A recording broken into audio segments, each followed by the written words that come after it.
La Macarena de Los del Rio, Au soleil de Jennifer, Façon sexe de Tribal King, Dernière danse de Kyo. Autant de tubes qui ont marqué les étés. Mais comment ces titres sont-ils devenus de véritables tubes? Comment ont-ils été conçus? Comment les interprètes ont vécu les engouements? Pour l'été, Gala. FR est allé à la rencontre de ces chanteurs, chanteuses ou groupes qui ont eu la chance d'enregistrer un hit estival. Ce jour, Chin nous parle de Et alors qui a été l'un des tubes de l'été 2012. Gala.fr, pouvez-vous nous raconter la genèse de Et alors? Chin, il y a beaucoup de choses à dire sur ce titre, car lorsque nous sommes en studio à travailler sur un titre, on ne se doute pas où ça peut aller. Quand j'ai bossé sur l'album qui contenait Et alors, il y avait ce titre qui sortait un peu du reste de l'album, et qui changeait avec les précédents, rien que sur ma façon de chanter sur les couplets. Je me souviens qu'un studio, on se cassait la tête sur Et alors, on se disait que c'était génial, qu'il y avait une évidence, mais qu'il était un peu étrange. Et le premier commentaire que les gens faisaient à la sortie, que je chantais d'une façon dont ils n'avaient pas l'habitude. Ce titre est sorti dans un contexte particulier car pour beaucoup de raisons, je faisais parler de moi, et j'ai pas trop l'habitude de répondre. Ce titre était donc pour moi une très bonne façon de parler, d'autant plus que je sortais des Energy Music Awards où ma robe Franck Sorbier avait fait jaser. Gala.fr, imaginiez-vous en enregistrant ce titre qu'il allait devenir le tube de l'été 2012? Chin, on se disait que le titre n'était pas trop fait pour la radio, et d'ailleurs les radios ont un peu hésité à le passer au départ, et finalement, il a été adopté.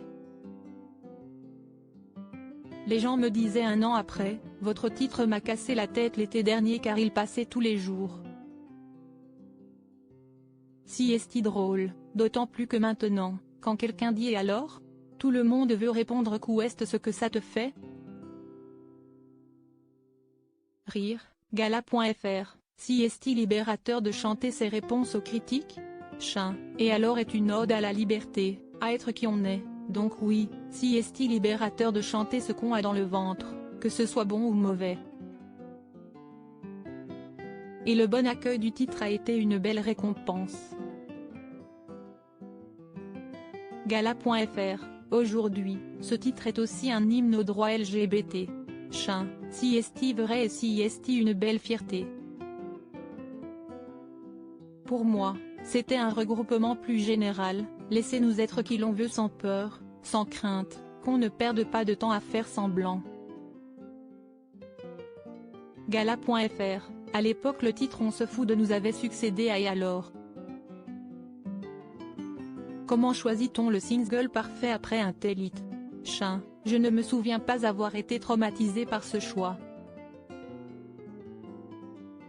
Surtout la question que l'on se posait, quand est-ce que l'on sort le prochain single? Quand on a Et alors qui est encore joué, il ne faut pas trop lui couper l'herbe sous le pied. Mais pour On se fout de nous, c'était clair, je ne voulais pas repartir sur un up-tempo, comme Et alors, le titre me parlait et j'avais déjà une idée de clip. Gala.fr, pouvez-vous aujourd'hui ressentir une lassitude de chanter Et alors? Chin, je ne peux pas être lassé de Et alors, car le public me le rend bien. Il y a une émulsion directe lors des premières notes. Si est-il fou. Gala.fr, jusqu'à Et alors, votre titre signature était Femme de couleur. Vous avez noté ce changement? Chin, oui, et c'était déjà incroyable pour moi d'avoir un titre signature qui n'était pas mon premier single. Généralement, on se souvient plutôt du premier titre d'un artiste, et là, si est-il arrivé 6 ans après mes débuts.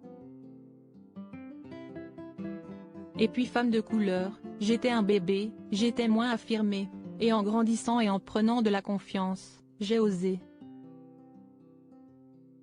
Avec Et alors, j'ai osé, je voulais des danseurs, des gays, des nanas qui faisaient mecs, des mecs qui faisaient nanas. Je voulais jouer aussi avec les mannequins, les moustaches, les traits fins. Je voulais jouer sur les ambiguïtés, proposer quelque chose sur la mode. Et alors, j'ai dit qui j'étais à ce moment-là. Ça a été ma première affirmation artistique et je me suis sentie plus libre de faire des choses qui sortent de l'ordinaire par la suite. Crédit photo, Norbert Scanella panoramique.